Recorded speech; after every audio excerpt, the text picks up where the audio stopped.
jump down. But how do I get up there? To get up there, I need to...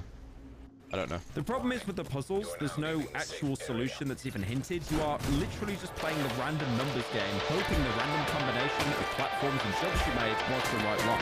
So I got so frustrated that I consulted my boy, 8-Bit Ryan. I might consult 8-Bit Andy. Now, thankfully, 8-Bit Ryan clutched it for me and showed me how to cheese the puzzle by jumping from an early platform down onto the shaft. Did he sprint jump and cheese that? Did he sprint jump?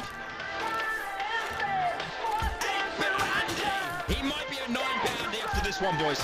He might have 9 bits under his belt.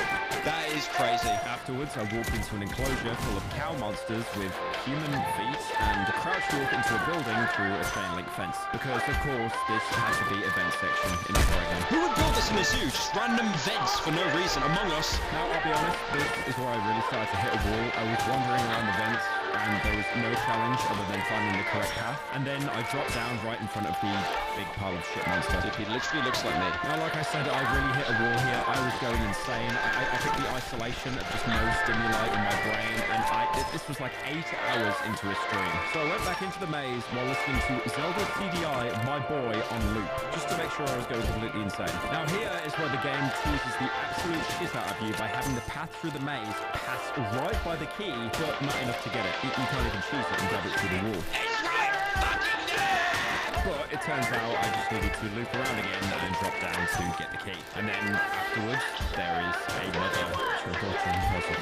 Now I realised while halfway doing this that I've actually wandered into one of the beginner puzzles, because the way that the map works is you start off near the easy puzzles to teach you the mechanics of the game, with the harder puzzles being around the outside of the zoo. But it still does have some bullshit near the end where you have to jump around a fence to get the key, risking falling off. Thankfully, I didn't fall off once and got the shot. Now here I entered an enclosure that has a zookeeper inside a cage for some reason. I'm not really sure what human rights are being violated there, but there's a key in another cage. Now this enclosure has a bunch of switches in it. The problem is only one of these opens the cage, and if you flick any of the wrong switches, it will slowly lift the cage with the zookeeper inside. If you hit a wrong switch 3 times, the zookeeper escapes, able to hold you down. And because the game doesn't actually reset when you die, he's just out of his cage forever now, meaning you've permanently made the puzzle harder for yourself. Now the correct switch is of course the one at the very top. How did I know that? Because I flicked every single other switch.